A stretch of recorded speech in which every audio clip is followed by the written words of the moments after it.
Corona ಯಾರನ್ನೂ ಬಿಟ್ಟಿಲ್ಲ. 2020ರಲ್ಲಿ ನನ್ನ ತಂದೆ ಕೊರೋನಾದಲ್ಲಿ ಇನ್ನೇನು ಕಳೆದೇ ಹೋಗ್ತಾರೆ ಅನ್ನೋ ಭಯದಲ್ಲಿ ಸಿಕ್ಕ ದೇವರಿಗೆ ಸಿಕ್ಕ ಹರಕೆ ಹೊತ್ಕೊಂಡಿದ್ದೆ. ಅದರಲ್ಲಿ ಒಂದು ಕಾಶಿ ವಿಶ್ವನಾಥ, ನನ್ನ ತಂದೆಯ ಜೀವದ ಭಿಕ್ಷೆ ಕೊಡು, ನಿನ್ನ ಸನ್ನಿಧಾನದಲ್ಲಿ ಭಿಕ್ಷೆ ಬೇಡಿ ಒಂದು ಇಡೀ ದಿನದ ಊಟ ಮಾಡ್ತೇನೆ ಅಂತ. ಅದನ್ನು ನೆರವೇರಿಸುವಂತಹ ಸೌಭಾಗ್ಯ ಮೊನ್ನೆ ನಾನು ಹೋದಾಗ ಸಿಕ್ತು. ಇದೇನು ಅಂಧವಿಶ್ವಾಸ ಅಂತ ನೀವು ಕೇಳ್ಬೋದು. ಒಂದು ಹೇಳ್ತೀನಿ ಕೇಳಿ. ಕಷ್ಟದಲ್ಲಿದ್ದಾಗ ಏನು ಬೇಕಾದರೂ ಮಾಡ್ತೀವಿ, ಆ ಕಷ್ಟ ನಿವಾರಿಸೋ ಅನ್ನುವಂಥ ಪರಿಸ್ಥಿತಿಗೆ ಬಂದ್ಬಿಡ್ತೀವಿ. ಹಿಂದೂ ಧರ್ಮದಲ್ಲಿ ಭಿಕ್ಷಾಟನಿಗೆ ಒಂದು ಪವಿತ್ರವಾದ ಸ್ಥಾನ ಇದೆ. ಅದು ನಾನು, ನನ್ನದು ಅನ್ನೋ ಅಹಂಕಾರ, ಮೋಹ ಎಲ್ಲದನ್ನೂ ಕಳಿಸ್ಬಿಡತ್ತೆ. ಒಬ್ಬರ ಮುಂದೆ ಕೈ ಚಾಚಿ ಭಿಕ್ಷೆ ಕೊಡು ಅಂತ ಕೇಳಬೇಕಾದ್ರೆ ದುರಹಂಕಾರ ಎಲ್ಲ ಕಳೆದು ಹೋಗುತ್ತೆ. ಇದೆ ಭಿಕ್ಷಾಟನೆಯ ಪಾವಿತ್ರ್ಯತೆ.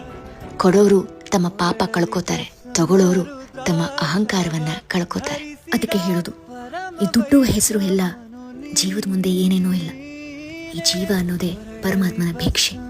ಅದನ್ನು ಯಾವತ್ತೂ ಅಹಂಕಾರದಿಂದ ಮರಿಬಾರ್ದು. ಒಟ್ನಲ್ಲಿ ಇವತ್ತು ನಾನು ನನ್ನ ತಂದೆ ತಾಯಿ ಜೊತೆಗೆ ಖುಷಿಯಾಗಿದ್ದೀನಿ.